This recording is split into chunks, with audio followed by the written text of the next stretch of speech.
आई माझा अभ्यास झाला, मला भूक लागली आहे ना, लवकर कर ना काय तर खायला. काय करू? काय पण कर. थांब गव्हाचा पिठात शिरा चालेल का तुला? हा चालेल. तुला आवडतो ना फार? हो चालेल, मी बनवते थांब.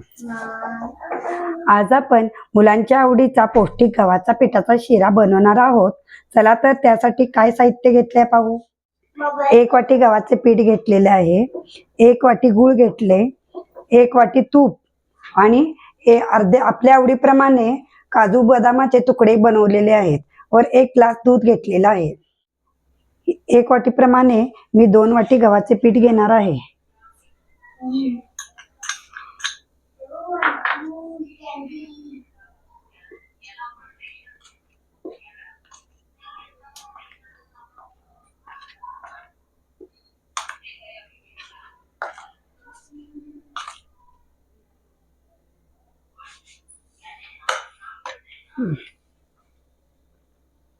असे 2 वाटीचं मी पीठ घेतलेलं आहे. कढई तापलेली आहे. आता आपण त्यामध्ये तूप घालू.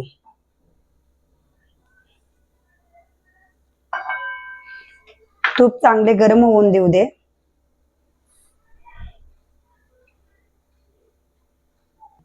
तूप चांगलं तापलेलं आहे. त्यामध्ये आपण 2 वाटी घेतलेले गव्हाचे पीठ होते ते आता आपण त्यामध्ये घालत आहे.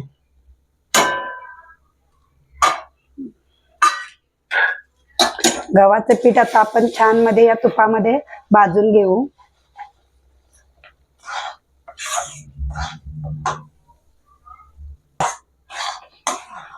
अशा पद्धतीने आपण ते तुपात घातलेलं पीठ आहे हे सर्व भाजून घेऊ.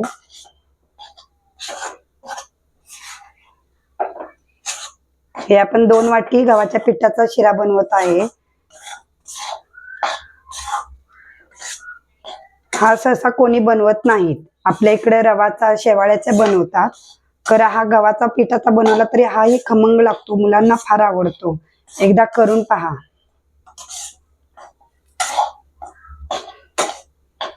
सतत हलवत राहायचं कारण गव्हाचं पीठ हे लगेच करपतं. गॅस मिडियम वर ठेवा, जास्त मोठाही करू नका, त्यामुळे गव्हाची पिठाची भाजणी व्यवस्थित होत जाईल आणि भाजणी छान झाली तरच गव्हाचा पिठाचा शिरा छान खूप लागतो. आपण हे पीठ छानसर भाजून घ्यायचं आहे.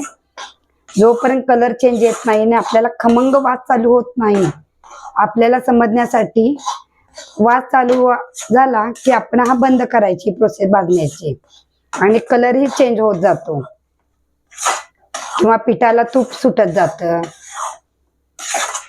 या ठिकाणी आपण डालडाही वितळून घालू शकतो, वनस्पती डालडा. तर आपल्याला पौष्टिक मुलांना द्यायचं आहे म्हटल्यानंतर आपण गव्हाच्या पिठामध्ये तूपच साजूक घातलेलं योग्य ठरेल.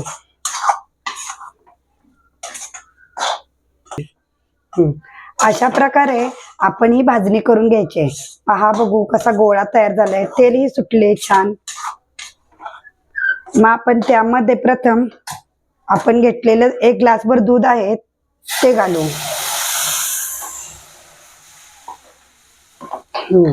दूध घातले की मग आता दूध घालून झालं की लगेच आपण त्यामध्ये गूळ घालू.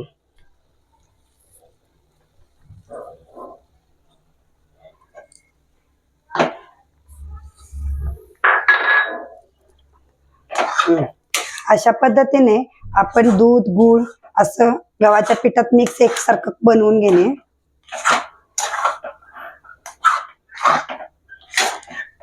एकजीव होऊ दे. आपण यामध्ये गूळ पावडर सुद्धा वापरू शकतो किंवा दुधात गूळ घालून विरघळू सुद्धा शकतो.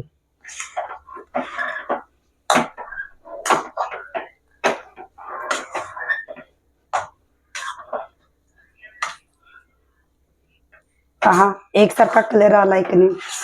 हा 2 वाटीचा पिठाचा आहे आपला शिरा. मुलांच्या डब्यासाठी पण छान आहे, पौष्टिक.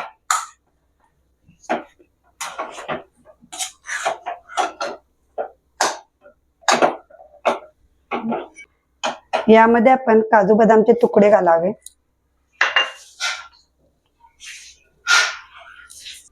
काजू बदामचे तुकडे घालून झाले की आपण पुन्हा एकदा परतून घेऊ.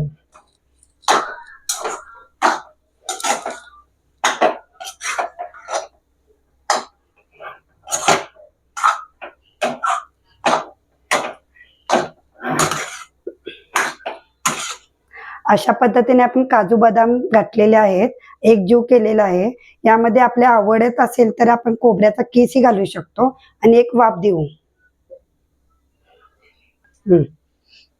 वाफ झाली असेल, पाहू चला आपला शिरा कसा झालाय. वाव, कलर किती सुंदर आलाय पहा बघू. मधुरा, ये शिरा बनवला. हो, ए पकड. आई दे मला. सवाई गृहिणी युट्यूब चॅनेलवरती असे वेगवेगळ्या प्रकारचे आपणास व्हिडिओ पाहायला मिळतील. व्हिडिओ आवडल्यास लाईक करा, शेअर करा आणि चॅनेलला सबस्क्राईब करा. धन्यवाद.